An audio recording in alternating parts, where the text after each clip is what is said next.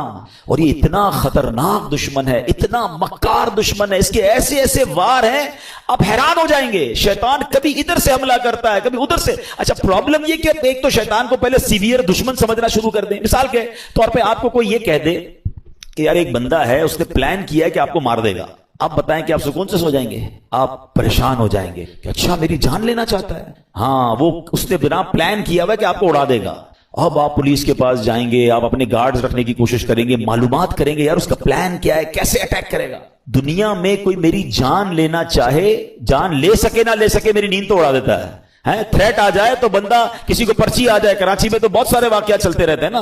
ہمارے پاس بھی بیچارے لوگ دعا کے لیے آتے ہیں، بھائی فون آ گیا ہے، فلاں چیز آ گئی ہے، ہوتا کچھ نہیں ہے، اس بیچارے کی نیند توڑ جاتی ہے. اللہ تعالیٰ ہم سب کو عافیت میں رکھے، ان ظالموں کے ظلم سے بچائے، دہشت گردوں کی دہشت گردیوں سے بچائے. مگر these are all examples for all of us, کہ یہ جب ہمارے ساتھ ہوتا ہے تو ہمارا کیا حال ہو جاتا ہے. افریقہ کے کئی ملک جہاں کڈنیپ کی دھمکیاں اور پتہ نہیں کیا کیا چل رہا ہوتا ہے دنیا میں.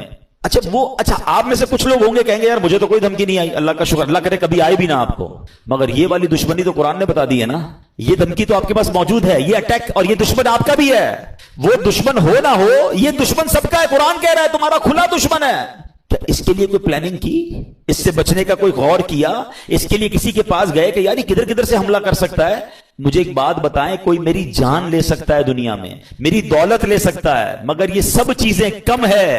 شیطان میرا ایمان لے سکتا ہے، اس سے قیمتی چیز کوئی نہیں ہے میرے پاس. اگر ایمان ہی چلا گیا تو پھر کیا ہے میرے پاس؟ وہ ایکچوئل اس کا جو الٹیمیٹ گول ہے نا شیطان کا، یہ سمجھنا ہوگا. اس کا الٹیمیٹ گول یہ ہے کہ وہ میرا اور آپ کا ایمان چھین لے اور ہم دنیا سے بے ایمان ہو کر جائیں. اور ایک بات یاد رکھیے گا، سارے روزے، ساری تراویح، ساری عبادت، ساری نمازیں، سارے صدقے، سارے حج، سب کچھ برباد ہو جاتے ہیں اس کے جو ایمان پہ دنیا سے نہیں جاتا. ہاں ایمان ہے تو سب کچھ ہے، ایمان کے بغیر گئے پھر کچھ بھی نہیں ہے. ہاں یہ پہلے سمجھ لیجئے بات کو. میرے اور آپ کی زندگی کا جو سب سے بڑا ٹارگٹ ہونا چاہیے نا، وہ ایمان کی حفاظت ہونا چاہیے. آپ کو پتا ہے اللہ کے نبی علیہ الصلوۃ والسلام کیا دعا کرتے تھے؟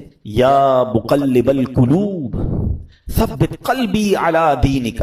اس دعا کا معنی کیا ہے؟ اے دلوں کو پھیرنے والے، میرے دل کو اپنے دین پر ثابت قدمی عطا فرما، اسٹیڈ فاسٹنس عطا فرما. کون دعا کر رہا ہے؟ جس کے صدقے مجھے اور آپ کو ایمان ملا. یہ میری اور آپ کی تربیت ہے کہ دل بدلتا ہے. اللہ سے مانگو کہ مرتے وقت قلب سلیم رہے، ایمان کی حالت میں دنیا سے جاؤں. اے ایمان والو اللہ سے ڈرو اور نہیں مرنا مگر مسلمان. یعنی یہ جملہ کیسا ہے یار؟ اگر یہ آیت کو سمجھ لیں کہ کہا جا رہا ہے مرنا ہے مگر مسلمان، یہ اس کا مطلب یہ ہوا کہ میری اور آپ کی زندگی کا جو مین ٹارگٹ ہونا چاہیے نا، کہ ادھر سے کوئی چھیننے کی کوشش کر رہا ہے، ادھر سے میرا ایمان چھیننے کی کوشش کر رہا ہے. ایکچولی شیطان ہمارے سامنے اپنے اصلی روپ میں نہیں آتا، اس کے چیلے آتے ہیں. اس کے چیلے چپاٹے، اب ہر طرح کے لوگ نکلے ہوئے نا.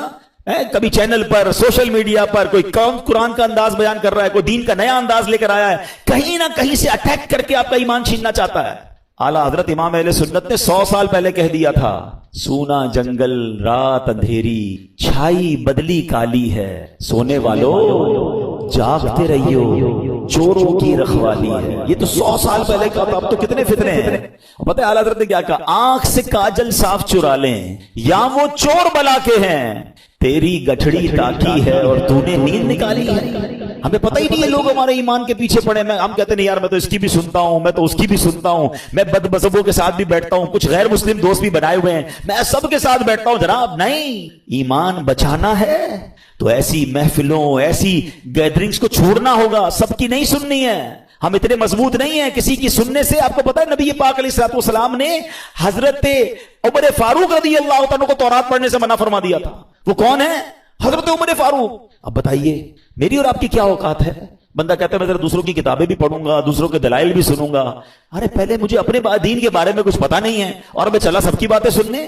تو ایمان بچانا ہے تو اس کی فکر کرنی ہے. اچھا اب میں آپ کو شیطان کے کچھ واقعات کے ذریعے سمجھاتا ہوں کہ کیسا مکار ہے، کیسا گیم کرتا ہے. ایک کتابوں میں لکھا، برسیسا نامی ایک شخص تھا اور بہت بڑا عبادت گزار تھا. اس بندے نے 200 سال اللہ کی عبادت کی اور ایک بھی گناہ نہیں کیا. اچھا اب ایسا کوئی نیک بندہ ہو تو شیطان کہاں چھوڑے گا اس کو. یہ میں ایک اور بات آپ کو بتا دوں کہ شیطان نیک آدمی پر زیادہ حملے کرتا ہے. یاد رکھیے گا, جو پہلے ہی کچھ نہیں کر رہا اس کو شیطان نے کہا تو ساڑھا ساتھی ہے, نہ نماز پڑھ رہا ہے, نہ روزے رکھ رہا ہے اور بدکاریاں کر رہا ہے, شراب پی رہا ہے. نہیں, اس کے لیے پرابلم ہے نیک آدمی جو نمازیں پڑھ رہا ہے, جو روزے رکھ رہا ہے, جو نیکی کی نیت کر بیٹھا ہے, جو علم دین سیکھ رہا ہے, وہ بے چین رہتا ہے اس کے بارے میں. تو آپ جتنا دین کی طرف آئے نا, اب تیار ہو جائیں. He will attack you, but انشاءاللہ اللہ کی رحمت سے ہم اپنے آپ کو بچائیں گے انشاءاللہ. ہماری کوئی اوقات نہیں, ہم اللہ سے ہی مدد مانگیں گے انشاءاللہ, اور مانگتے رہا کرو رب سے مدد. اے اللہ شیطان کے مقابلے میں میری مدد فرما, مجھے طاقت دے, مجھے قوت دے, اور اس مردود کے مقابلے میں مجھے کامیابی عطا فرما. ٹھیک ہے. بہرحال اب شیطان کی تو حالت خراب, 200 سال کوئی گناہ نہیں. شیطان پہنچ گیا اس کے پاس انسانی صورت میں, اور جا کر کہتا ہے کہ مجھے آپ کے ساتھ عبادت کرنی ہے. اللہ کا نیک بندہ کہتا ہے مجھے اللہ کی عبادت میں کوئی دوست نہیں چاہیے, میں جانوں میرا رب جانے, مجھے کوئی نہیں چاہیے. اس کا ایک عبادت خانہ تھا, وہ اس پہ عبادت کرتا تھا. اس نے شیطان کو انٹری نہیں دی. اس مردود نے کیا کیا تھا, انسانی صورت میں اسی نیک آدمی کے گھر کے باہر بیٹھ کر عبادت شروع کر دی, ڈھونگ کے لحاظ میں. اب وہ کھڑکی سے دیکھتے پورا دن ہو گیا, رات ہو گئی, عبادت کیے جا رہا ہے. 1 دن 2 دن 3 دن, نہ کھانا نہ پینا نہ سونا. برسیسا حیران کہ یار میں 200 سال سے عبادت کر رہا ہوں, مجھے بھوک بھی لگتی ہے, مجھے نیند بھی آتی ہے, نہ اس کو نیند آ رہی ہے نہ اس کو کھانے کی ضرورت ہے. دروازہ کھول کے کہا بھائی یہ تو بتاؤ تمہیں یہ عبادت کہاں سے سیکھی ہے, تمہیں نیند بھی نہیں آتی, تمہیں کھانا بھی نہیں کھانا. کہتا بات یہ, میں اسی لیے تو آپ کے پاس آیا تھا, آپ نے تو مجھے لفٹ ہی نہیں کرائی. میں آپ کو اصل راز بتاؤں, مسئلہ یہ ہے کہ میں نے زندگی میں ایک گناہ کیا. جب مجھے نیند آتی ہے نا, مجھے وہ گناہ یاد آ جاتا ہے, میں پھر چونک جاتا ہوں, پھر خوف خدا طاری ہوتا ہے, میں جاگتا ہوں. بھوک لگتی ہے, پھر وہ گناہ یاد آتا ہے. آپ کا پرابلم ہی آپ نے کوئی گناہ نہیں کیا ہے. اب دیکھو شیطان کا وار. اگر آپ کو یہ لیول چاہیے نا عبادت کا کہ نہ آپ کو نیند آئے نہ آپ کو جناب بھوک لگے اور آپ ساری رات اللہ کی عبادت کرتے رہے, آپ ایک گناہ کر لیں. کہتا ہے عجیب آدمی ہو, جس رب کی عبادت کر رہا ہوں وہاں اس کی بارگاہ میں گناہ کروں, پھر نہیں ملے گی ایسی پھر آپ کو لذت نہیں ملے گی. اب دیکھیں کیسا خطرناک وار ہے. برسیسا کہتا ہے اچھا پھر مشورہ دو کون سا گناہ کروں. شیطان سے کہتے ہیں کون سا گناہ کروں. شیطان کہتا ہے پھر ایسا کریں آپ بدکاری کر لیں. کہتا ہے خدا کا خوف کر, اتنا بڑا گناہ, زنا بدکاری میں کروں؟ نہیں میں نہیں کرتا. کہ پھر ایسا کرے قتل کر لے. کہ کیسے آدمی ہو, میں کسی بندے کو مار دوں قتل کروں؟ نہیں میں نہیں کرتا. اچھا پھر ایسا کرے شراب پی لیں. کہتے ہیں ہاں یہ تھوڑا چھوٹا گناہ لگ رہا ہے. اب یہاں ایک اور بات سیکھنی ہے. میں تھوڑے واقعات کو بریک اس لیے کرتا ہوں کہ ٹو دی پوائنٹ آپ کو بات بھی سمجھ آئے. ہمارے اندر بہت سارا شیطان نے دماغ میں ڈالا یار یہ چھوٹا گناہ یہ کر لو, یہ بڑا ہے یہ نہیں کرو. پتہ نہیں اپنے طور پہ ہم نے کیٹیگری بنا لی ہے. سمجھیے بات کو, ہمیں نہیں پتا کون سا گناہ رب کی نافرمانی کا اور غضب کا اور ناراضگی کا باعث بن جائے, وہی گناہ میں جہنم کے گہرے گڑھے میں ڈال دے. کسی گناہ کو چھوٹا مت سمجھنا. ٹھیک ہے. برسیسا کہتا ہے ہاں یہ ٹھیک ہے, شراب پی لیتا ہوں. شراب پی, نشہ چڑھا, اور پی, اب بدکاری کی, اور جب بدکاری کر لی تو اب قتل بھی کر دیا. اللہ اکبر. پولیس آئی اور برسیسا کو پکڑ کے لے گئی. اب جب پھانسی کا حکم ہو گیا, پھانسی گھاٹ پر برسیسا موجود تھا. شیطان ادھر پہنچ گیا. کہتا ہے ایک راستہ ہے, میں تجھے بچا سکتا ہوں. کہ بدبخت تیری وجہ سے تو میں پھانسی میں پہنچ گیا, تو نے کہا گناہ کر لے, مجھ سے ایک نہیں 3 گناہ ہو گئے اور آپ پھانسی پھندے پر آ گئے. بولے میں بچا سکتا ہوں. بولو بتاؤ کیسے بچ سکتا ہوں. کہا تم ایسا کرو, خدا کا انکار کرو اور مجھے سجدہ کر دو. برسیسا کی بدبختی دیکھیں, اس نے شیطان کو سجدہ کیا, خدا کا انکار کیا, اور اسی وقت پھانسی پر اس کو لٹکا دیا گیا. کفر کی موت وہ مر گیا. یہ ہے شیطان. ہم اس کی باتوں میں آ جاتے ہیں, ہمیں لگتا ہے نہیں یار میں بڑا پکا ہوں, 1-2 گناہ ہی تو کیے, تھوڑی سی تو پرابلمز ہیں, تھوڑی سی غلط جگہوں پہ جا رہا ہوں, نماز بھی تو پڑھتا ہوں.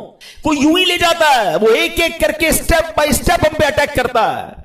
ایک حدیث پاک یاد رکھیے گا, یہ جو نوجوان اور ہم سب اس میں مبتلا ہے. بدقسمت ہم سب نے کچھ نہ کچھ گناہ پالے ہوئے ہیں. نیکیاں بھی کر رہے ہیں, گناہ بھی کر رہے ہیں. کچھ عادتیں گندی ہیں جو دل میں لگی ہوئی ہیں, وہ نہیں چھوٹتی نہیں ہیں. میں آپ کو پرابلم بتاؤں کیا ہے, پہلے حدیث سن لے پھر آپ کو پرابلم سمجھاتا ہوں. حدیث پاک کا خلاصہ ہے, جب بندہ ایک گناہ کرتا ہے نا, اس کے دل پر ایک سیاہ نقطہ لگا دیا جاتا ہے. دوسرا کرتا ہے تو دوسرا نقطہ ہو جاتا ہے, تیسرا کرتا ہے تیسرا ہو جاتا ہے. ایک وقت آتا ہے کہ اس کا پورا دل ہی سیاہ ہو جاتا ہے. اب اس پر ہدایت کی کوئی بات اثر نہیں کرتی ہے. اب پرابلم پتہ ہے کیا ہے, ہم میں سے کئی ایسے ہیں نمازیں بھی پڑھ رہے ہیں, بازو کا تلاوت بھی کر رہے ہیں, روزے بھی رکھ رہے ہیں, مگر حرام کام بھی ساتھ کر رہے ہیں. کوئی بدنگاہی کر رہا ہے, کوئی بری دوستیاں لگائے بیٹھا ہے, معاذ اللہ کوئی اور غلط کام کر رہا ہے. ہم یہ دونوں چیزوں کو ساتھ لے کے چل رہے ہیں. ایک بات یاد رکھیے گا, دل ہے نا یہ پیالے کی مانند ہے. اس پیالے میں آپ گندگی بھی ڈال رہے ہیں اور دودھ بھی ڈال رہے ہیں. دودھ کا کیا حال ہو رہا ہوگا. کسی پیالے میں شربت میں آپ پیشاب بھی ڈالیں, تھوڑا سا گوبر بھی ڈالیں, اور پھر روح افزا بھی ڈال دیں, شربت بھی ڈال دیں, تو کیا بنے گا اس کا, بیڑا غرق ہی ہو جائے گا نا. یہ جو مجھے اور آپ کو سجدوں کی لذت نہیں مل رہی نا, مجھے اور آپ کو جو عبادت کا نور نہیں مل رہا, میری آنکھوں سے جو آنسو نہیں بہ رہے, مجھے دعا کا جو لطف نہیں آ رہا, اس کی بڑی وجہ یہ ہے ہم نماز تو پڑھ رہے ہیں مگر گناہ نہیں چھوڑ رہے. جس دن آپ نے گناہ چھوڑے, اس پیالے کو صاف کیا, اس دل کو کلین کیا, آپ کو ہر سجدہ انشاءاللہ برکت عطا فرمائے گا. آپ دعا کرو گے آپ کے آنسو بہیں گے, آپ درود پڑھو گے آپ مدینے کی یاد میں کھو جاؤ گے, کیونکہ عبادت کا نور ملنا شروع ہو جائے گا. ہم دونوں چیزوں کو ساتھ لے کر چل رہے ہیں, ظلمت اور نور ساتھ نہیں چلتے.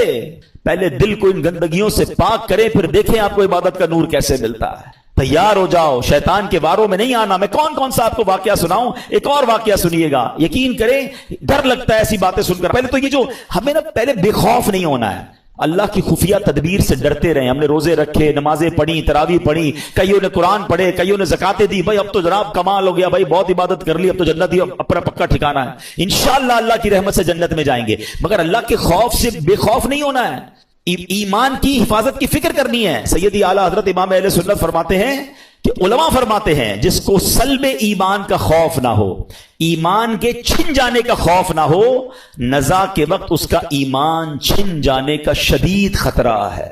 پتہ ہے شیطان مرتے وقت, یعنی اتنا مردود کہوں کہ مرتے وقت بھی وہ رشتہ داروں کی شکل میں آتا ہے. جب انسان کی نزا کا وقت آتا ہے, آخری وقت, شیطان آ جاتا ہے اس کے کسی پرانے رشتہ دار کی شکل میں, ماں کی, والد کی, کسی رشتہ دار کی شکل میں, کہ بیٹا مرنے کے بعد پتا چلا اسلام تو ٹھیک مذہب نہیں ہے, بیٹا تو اسلام چھوڑ دے, تاکہ آخری وقت بھی ٹرائی کرتا ہے کہ اس کا ایمان چھین. اب بتائیں ہم اس سے دوستی کریں گے جو میرا ایمان چھیننا چاہتا ہے, یا اس کے لیے کانشیس ہو جائیں گے, تیار ہو جائیں گے کہ اس کی باتیں نہیں ماننی ہیں.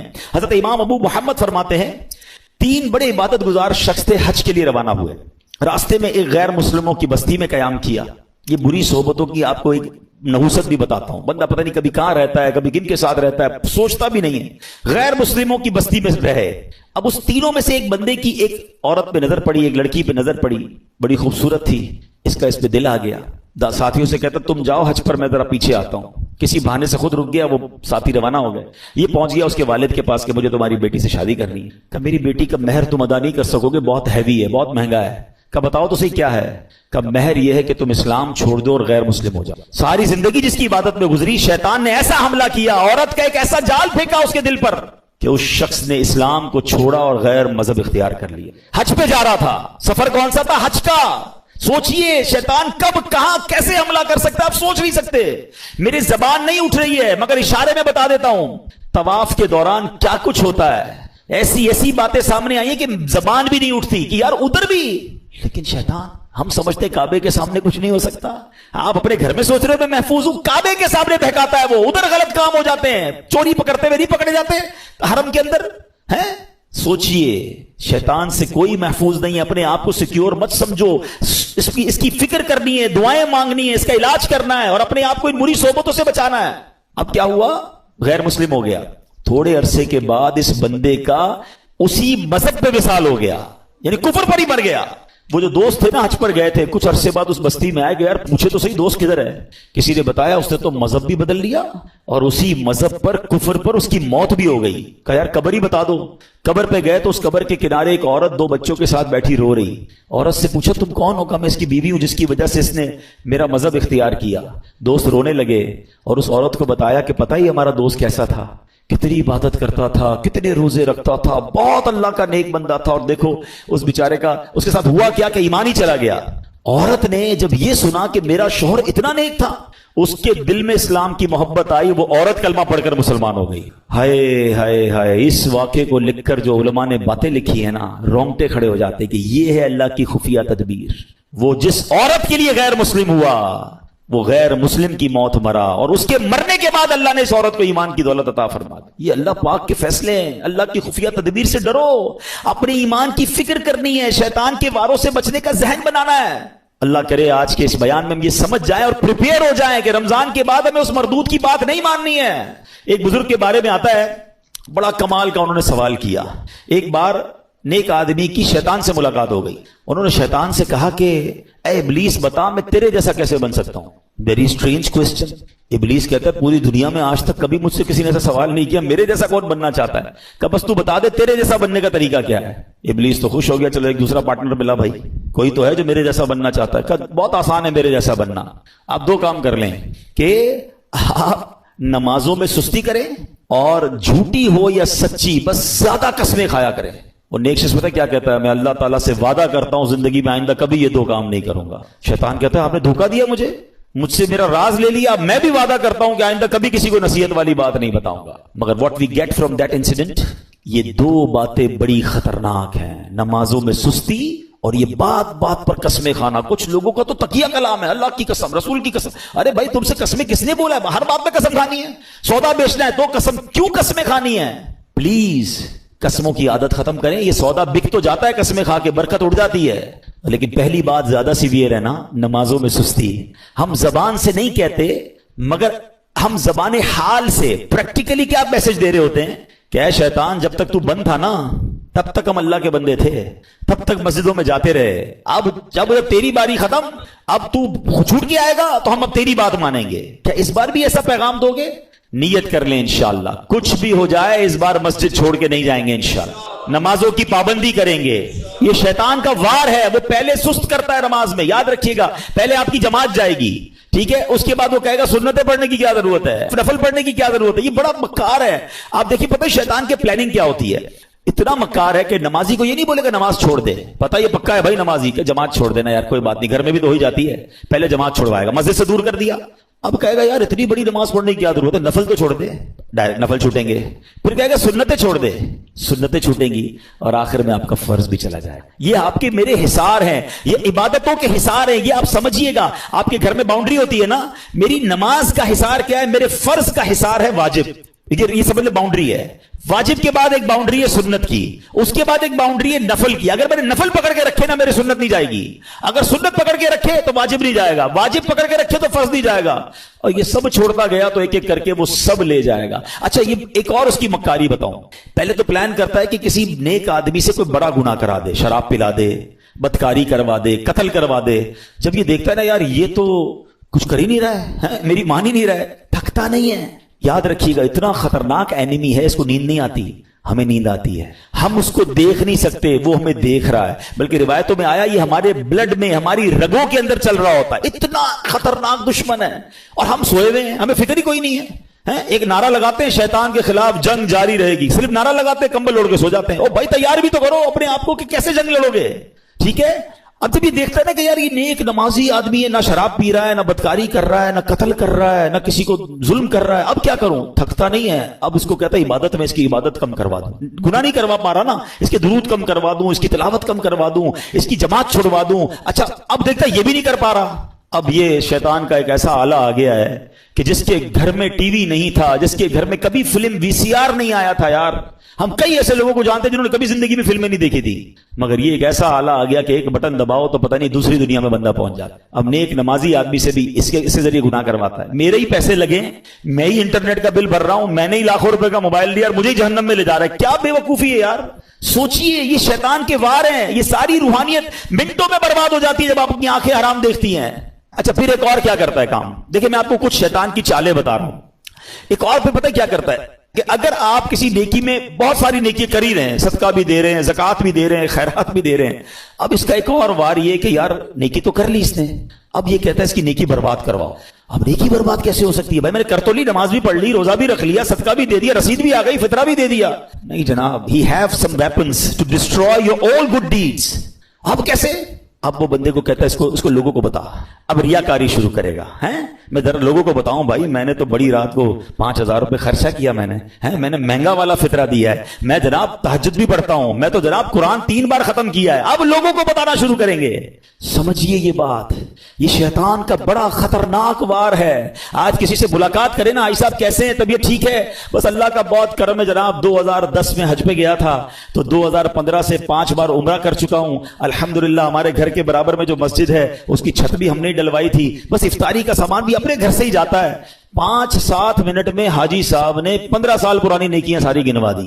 کیوں بھائی, میں نے تو طبیعت پوچھی تھی آپ سے, یہ کب پوچھا تھا کہ اپنی ذرا بیلنس شیٹ دیجیے. اچھا ایک اور عجیب بات ہے, آپ کو 15 سال پرانا حج یاد ہے, کل جھوٹ بولا تھا وہ یاد ہے, آپ نے اللہ کی راہ میں 1 لاکھ روپے چندہ دیا وہ یاد ہے, 5 لاکھ روپے حرام کے کمائے وہ یاد ہیں. یہ سوچئے, یعنی ہم گناہ کر کے بھول ہی جا رہے ہیں اور نیکیاں بار بار ریمائنڈ ہو رہی ہیں, بار بار ریکال ہو رہی ہے. یہ شیطان کا وار ہے. یاد رکھیے گا, بزرگان دین کے یہ اقوال ملتے ہیں کہ اپنے گناہ یاد رکھنا اور نیکیاں بھول جانا یہ اللہ کی عبادت ہے. اور ہمارا سرکل ہی الٹا ہے, ہمیں گناہ تو یاد ہی نہیں ہے.